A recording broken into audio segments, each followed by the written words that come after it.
And welcome in today's episode of Power FCB. In this episode, we're going to be talking about the upcoming match, Celta Vigo versus Barcelona, in a very expected, intriguing and very tough match for Barcelona. I mean, it's going to be tough. Again, we're going to be talking about the possible return of Ronald Araujo, and again, Lamine Yamal, and we're going to be talking about Jonathan David. Before we move on, kindly remember to give a like down below. Subscribe if you haven't yet subscribed. And you're free to comment on the comment section down below. Visca Barça, Visca Catalunya, this more than a club. And now, let's jump straight into the news. Because this Saturday, we're going to expect a very tough match involving Celta Vigo versus Football Club Barcelona. In a match that's going to be very hard. Right now, Barcelona are currently leaders of the league in La Liga. We are doing very well. I mean, Barcelona have been having a very good campaign. Just forget about the loss at Real Sociedad and that loss at Osasuna. I mean, Barcelona is the best team in La Liga, and currently they are going to play against Celta Vigo. Historically, I mean, you use the history to predict the future. Historically, Celta Vigo have been turning up in matches against Barcelona. Celta Vigo has been playing as one of the best teams, as maybe Champions League contender against Barcelona. They take matches against Barcelona like a Champions League final, and history tells it all. I mean, it's going to be very hard. Anyway, going on to this match, Hansi Flick had a few things to say. He was asked whether Gavi will start. He said, of course, he can start. When he was asked about the position that Gavi might play, he said, everywhere in the midfield, Gavi can play. I mean, this boy is so special. I mean, who is Gavi? So special. We expect a lot. Anyway, going straight into the expected lineup that we expect to see, of course, it's this one.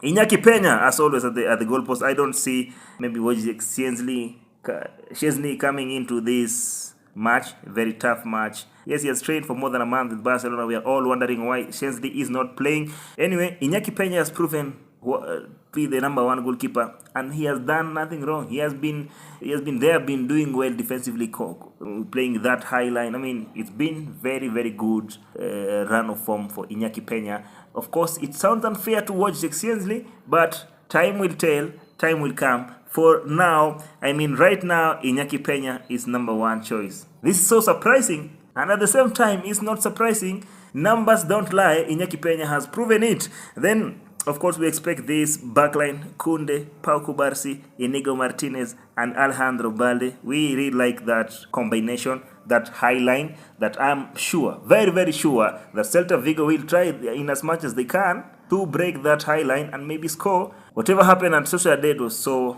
bad, and we don't expect that thing to happen. Of course, we expect a Barcelona win, no matter how hard or how easy the match is going to be. The midfield double pivot, of course, we expect to see Marc Casado and Pedri Gonzalez. Maybe we might see Gavi starting. I'm not really sure. Maybe Frankie de Jong. I'm not really sure, because honestly, the two players, Frankie de Jong and Gavi, all of them have just come out of injury. Of course, we know Frankie de Jong was involved in the first match of the international break for Netherlands. He never played the whole match.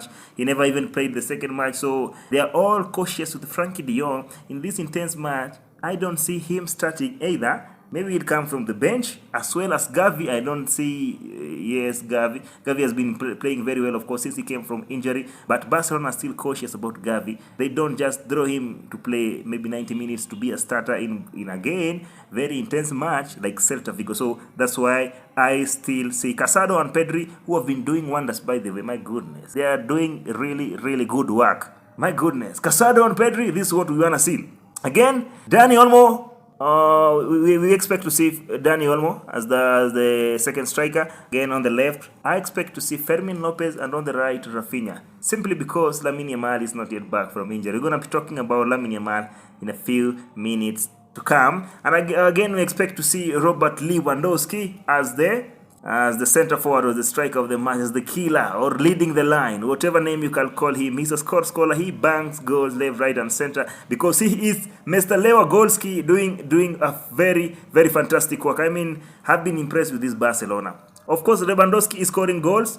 We are not that surprised, but we are surprised by the form that he is at age 36. I mean, he's displaying numbers such as Harry Kane and Erling Haaland and maybe Victor Gyökeres. Oh my goodness, Lewandowski is really doing it. I mean, Hansi Flick has unlocked what maybe was shattered under Lewandowski in the name of age, but Lewandowski is really delivering.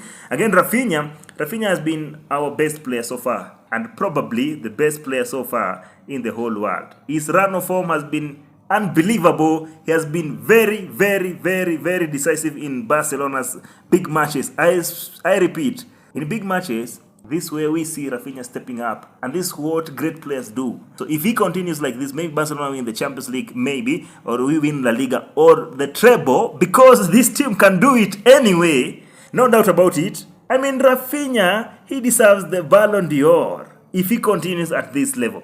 Anyway, let's wait and see, because time will never lie. Time tells everything. Now, we expect to see again Dani Olmo, and maybe I feel for Pablo Torre. I'm a big fan of Pablo Torre. I like the way he plays. In the few minutes that he has been given, he has performed very well in terms of assists and goals, because my boy Pablo Torre, it's been so unfair for him not getting that regular play in every match, most especially in big matches. But whenever he gets the opportunity to, I mean, Pablo Torre delivers. He's very young, still learning, and his time will come. Probably, please, Deco, don't sell Pablo Torre. We are happy when we have Pablo Torre here, growing here, even if he's coming from the bench, but at least give him minutes. Please, Hansi Flick, I know you can do it, please. I want to see Pablo Torre sometime in the match. Of course, we expect to see Frankie de Jong, we expect to see Gavi, and maybe Pau Victor, because Hansi Flick really loves Pau Victor. Players that we don't expect to see at all, of course, it's Ansu Fati. Ansu Fati has gotten another muscle injury. He'll be out until mid-December. It's so bad. It's so heartbreaking for Ansu Fati. This guy has just come out from hamstring injury. He's well recovered. By the way, his doctor, Ramon Cugat, just said that Ansu Fati ACL, or Ansu Fati knee that had a problem that kept him out for a long time, is now completely and 100% done. Ramon Cugat was also the personal doctor of Lionel Messi during the Pep Guardiola days, and now he's saying Ansu Fati is fit. So a muscular problem is a different problem. It's not that the Ansu Fati injury problem that he has been having time and time again. I mean, he's doing fantastic. He has been doing very well in training. In a few matches that he has been given by Hansi Flick, yes, he hasn't displayed the character or the role that we used to see back then. When Ansu Fati was coming from academy, he was doing very well. Right now, I feel for him, but he's still an incredible player. My goodness, Ansu Fati is just 21 years old, and life is so uncertain, you can't rule him out. But there have been reports that maybe, just maybe, Sevilla might come for Ansu Fati in January, and Barcelona are looking to offload Ansu Fati. Those are rumors, nothing yet proven, but oh my goodness. Sometimes I won't blame Barcelona if they sell Ansu Fati. Yes, I'd feel bad. I love Fati from La Masia. I love La Masia players. My goodness. Anyway, let's see what will happen. Let me know your thoughts in the comment section down below. Do you think Barcelona will let go of Ansu Fati? My goodness. And by the way, do you love the lineup, this probe lineup? Because honestly, without Lamine Yamal, things have to change. That's why Fermin Lopez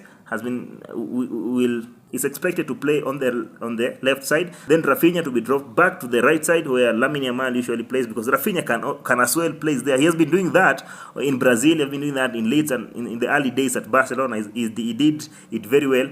And of course, I don't think Dani Olmo will play the whole 90 minutes because he has been involved in international every match of the international. Maybe we'll have to see Gavi coming in, dropping deep, then Pedri going in front. Or maybe because Pedri is as well involved in the international for Spain in the two matches, maybe we'll see Frankie de Jong. Whatever will happen. I mean, let me know your thoughts under the comment section down below. Do you think Barcelona will beat Celta Vigo? But according to my prediction, I think Barcelona will win by 3-1. I expect to concede against Celta Vigo, most especially against Iago Aspas, who he turns into Messi whenever he's playing against Barcelona. Oh my goodness, please, Aspas, don't do this time around. By the way, Marcos Alonso, in a press conference before playing Barcelona, he said that he would celebrate if he scores against Barcelona. Marcos Alonso is our former defender. We signed him from Chelsea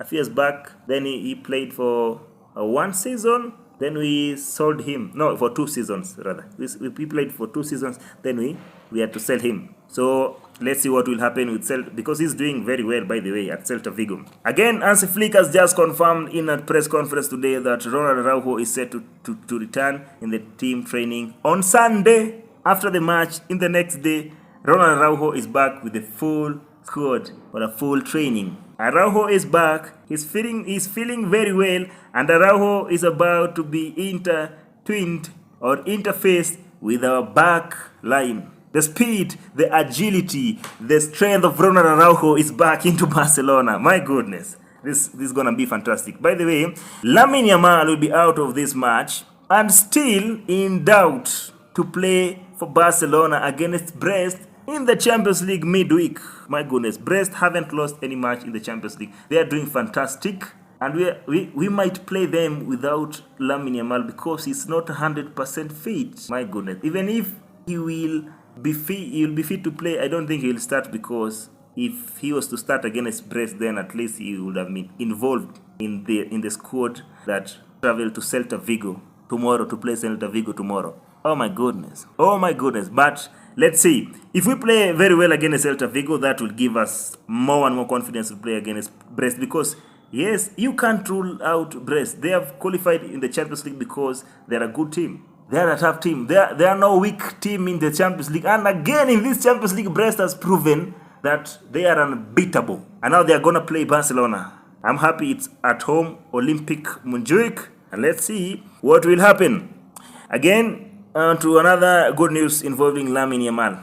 Lamine Yamal, of course, will extend his contract for 6 years as soon as he turns 18. That's according to El Chinguirito, and his release clause will be 1 billion in that agreement. So, as right now, Lamine Yamal, of course, is just 17-year-old, and as soon as he turns 18, because you cannot sign a contract when you are still below 18 years according to the rules in Spain. So you have to wait for Lamine Yamal to attain the minimum age required to sign such contracts, and that is 18 years old, so that he can sign a 6-year extension. And according to El Chinguirito TV, it's going to be, the contract will have a 1 billion release clause. So PSG, who are reportedly offered Barcelona 250 million euros for Lamine Yamal, now they are now required to pay 1 billion if Lamine Yamal signs the contract. Paris Saint-Germain, very sorry for you. Jonathan David still dreaming of joining Football Club Barcelona. In the previous video, I said how Jonathan David wants to join Barcelona. He's gonna be a free agent player this coming summer, 2025. In about 6 months' time, Jonathan David gonna be free. Jonathan David is among the top scorers of the Champions League, alongside Robert Lewandowski and Rafinha and Harry Kane. They're all having 5 goals. And Jonathan David is not doing for Bayern, he's not doing it at Barcelona, he's doing it with Lille. Oh my goodness, what a player. This player again is also saying that he wants to play for Barcelona. It is the team that he has been growing up supporting. He loves Barcelona. His dream is to play for Barcelona. And it's gonna be for free. He's displaying such kind of numbers with Lille. Imagine what he can do with Barcelona. Apparently, according to some sources, is that no one at Barcelona is contented with Jonathan David. My goodness. Do you people watch Jonathan David?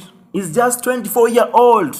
You can get him for free. Because according to reports, Laporta wants to go big on Haaland in 2026, not even 2025. Big on Haaland. Manchester City are also offering Haaland a big amount of money, amounting to 100 million euros to extend at Manchester City. Practically, that's going to happen. Most especially now that, again, Pep Guardiola will continue at City. So probably most players will stay at City, including Erling Haaland. Oh, my goodness. Please, Deco, open your eyes. Take that pre-contract agreement in January with Jonathan David's agent and wait for him. Before you go for Gyökeres or Erling Haaland, make sure you've pocketed Jonathan David, because this guy is really doing well. Because again, Rafa Leao wants to join Barcelona. In as much as Jonathan David wants, Barcelona is back. Up to that point, I come to the end of this episode of Power FCB. I hope you enjoyed the video.